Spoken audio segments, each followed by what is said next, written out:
नमस्कार मित्रों, आप देखना शुरू कर चुके हैं संवाद डिजिटल। आज हम बात करने जा रहे हैं प्रशांत किशोर के द्वारा बक्सर में बिहार बदलाव यात्रा के दौरान क्या-क्या घोषणाएं की गई और या उनके द्वारा क्या-क्या बोला गया। उनके द्वारा बोला गया है कि बिहार में, क्योंकि बिहार के बच्चे जब बिहार से बाहर जाए काम करते तो उन्हें 8,000, 10,000, 12,000 पे अन्य राज्यों में, अन्य शहरों में, बिहार से बाहर के शहरों में उन्हें काम करना पड़ता है और बहुत ही दयनीय स्थिति में काम करना पड़ता है। इसीलिए 10 से 12 मतलब 12 कम से कम 12,000 रुपए का रोजगार बिहार के बच्चों को बिहार में ही दिया जाएगा।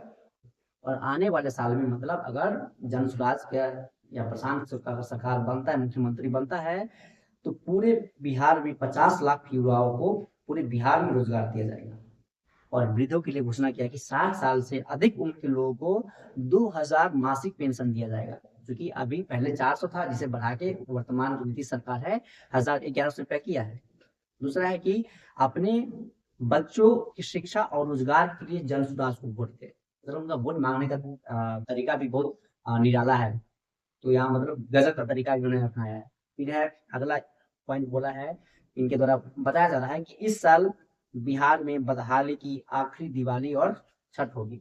मतलब अगर सरकार बनेगा तो इसके बाद में जो बिहार में जो काम बिहार के बच्चे हैं, इन्हें बाहर के राज्यों में, बाहर के शहरों में है ना दुर्गति का सामना न करना पड़े, उन्हें यहीं पे रोजगार मिलेगा। और छठ और दिवाली जैसा और होली जैसे में जैसे जो महान पर्व है, जब इस दौरान ये लोग बिहार में आते हैं तो इन्हें बहुत ही कष्टों का सामना करना पड़ता है। ट्रेन का स्थिति बहुत ज्यादा दयनीय होता है, बस का स्थिति बहुत दयनीय होता है। ट्रेन तो बहुत हद तक सुरक्षित है, लेकिन बस सुरक्षित नहीं है और इस दौरान बहुत से लोग मरते भी हैं, हमने लगातार देखा है।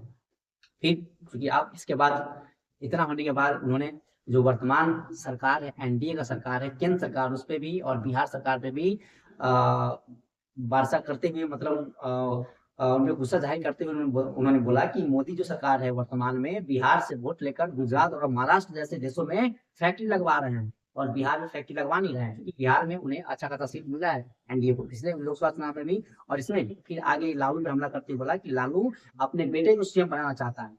फिर आगे है मैंने जब तक सरकारी और अच्छा घोषणा किया गया, अच्छा क्या एक खतरनाक घोषणा भी है। आपसे दो संदर्भ मिल सकते हैं, हम लोग इसमें विश्लेषण करें तो इसमें हम दो दो तरीके से ले सकते हैं। यह है, बात यह है कि जब तक सरकारी विद्यालयों में सुधार नहीं होते तब तक अपने 15 साल से कम उम्र के बच्चों की निजी स्कूलों में पढ़ाए और उनकी फीस सरकार भरेगी।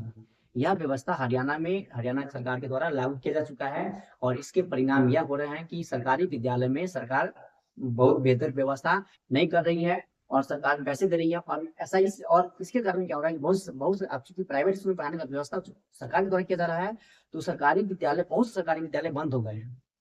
और एक समय ऐसा आएगा कि सरकार बोले कि हमारे पास विद्यार्थियों को पढ़ाने के लिए, प्राइवेट स्कूल में पढ़ाने के लिए पैसे नहीं है, यहाँ सरकार मुकर जाएगी।